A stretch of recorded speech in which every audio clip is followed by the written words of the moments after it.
జీవులకు భగవంతుడు పెట్టే ఉంచాడు. చీమ కాడికెళ్ళి కడుపు పెడుతున్నాడు కష్టపడితే కాదా. మనం నిరాశగా బతకద్దు జీవితంలో.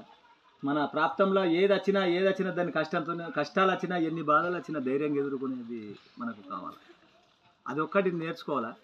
నీ అన్ని దేవతలు నీ తట్టు ఉన్నట్లే బాధనే పడద్దు. నాకు అది ఇవ్వలేదు. దేవుడికి ఎవడి మీద కోపం లేదు. అందరికీ మూతిచ్చిన దోషంకు మేత ఆయననే పెడుతుండు. ఇన్ని జీవులకు మనం ఏమైనా చేస్తున్నామా? ఏనుగు రోజు ఒక ఎకరం పైరు తింటుంది. దానికి కావాల్సినంత మండలు రోజు దొరుకుతున్నాయి. ఎవడు పెట్టించిండు?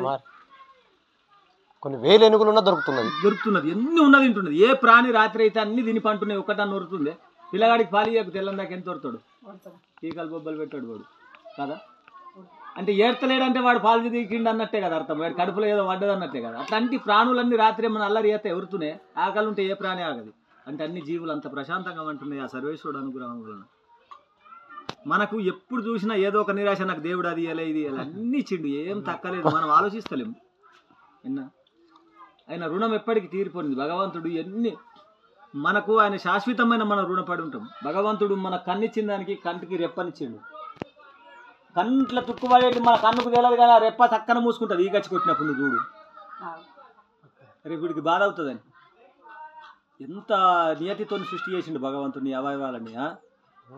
నీకు ఎన్ని లక్షలు ఇస్తావు ఒక ఆర్టుకు 24 hours లబ్ డబ్ ఇప్పుడు డమ్మరకం వాయిస్తూ నడుతుంటుంది.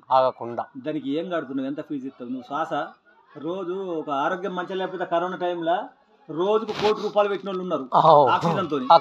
నేచురల్ గా భగవంతుడు నీకు గాలిని ఇచ్చిండు. ఆయనకి ఏమైనా టెక్స్ కడుతున్నావా?